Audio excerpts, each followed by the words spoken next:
শ্ৰদ্ধা ৰাইজৰ বিশ্বাসক সাৰথি কৰি উন্নয়নৰ নতুন যাত্ৰাত আগুৱাই যোৱাৰ সময়তে 19 জুলাইৰ দিনা আমি শিৱসাগৰ, চৰাইদেউ, যোৰহাট আৰু গোলাঘাট জিলাৰ বানপানীৰ সন্মুখীন হ'বলগীয়া হ'ল। এই চাৰিওখন জিলা আৰু ৰাজ্যখনত শতাধিক লোকে প্ৰাণ হেৰুৱালে, বহু লোকৰ সম্পত্তি আৰু তেওঁলোকৰ জীৱনজোৰা সম্পদ ক্ষতি সাধন হ'ল।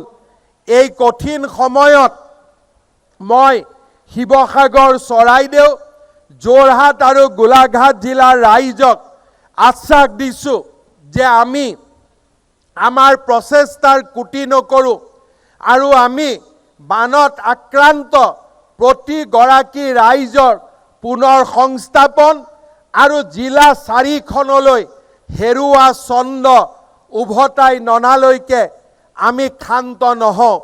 পুনৰ সংস্থাপনৰ কাম ইতিমধ্যে আমি ডিজিটেল জৰীপৰ জৰিয়তে আৰম্ভ কৰিছোঁ। আমি বিশ্বাস কৰোঁ 10 ছেপ্টেম্বৰৰ ভিতৰত আমি ক্ষয় ক্ষতিৰ এখন স্পষ্ট ছবি পাবলৈ সক্ষম হ'ম আৰু তৎকালীনভাৱে শিৱসাগৰ, চৰাইদেউ, যোৰহাট আৰু গোলাঘাট জিলাৰ ৰাইজৰ স্থায়ী পুনৰ সংস্থাপনৰ বাবে আমি নিজকে নিয়োজিত কৰিম।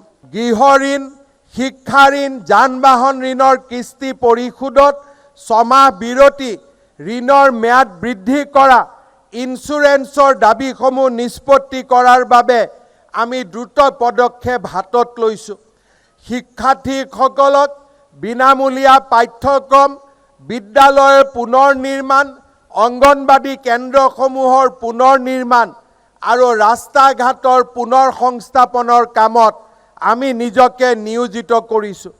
জুলাই মাহত 300 ইউনিট পৰ্যন্ত বিদ্যুতৰ মাচুল ৰেহাই দিয়াৰ উপৰিও এবছৰৰ মাটিৰ খাজনাৰ পৰাও এই 4খন জিলাক আমি ৰেহাই দিছোঁ। বানপীড়িত ৰাইজৰ পুনৰ সংস্থাপনৰ ক্ষেত্ৰত আমি টকা পইচাৰ অভাৱক সন্মুখীন হ'ব নিদিওঁ আৰু আমি সকলো সমস্যাক আমি পিছ পেলাই থৈ আমি এই 4খন জিলাৰ ৰাইজক সম্পূৰ্ণৰূপে আমি সহায় কৰিম।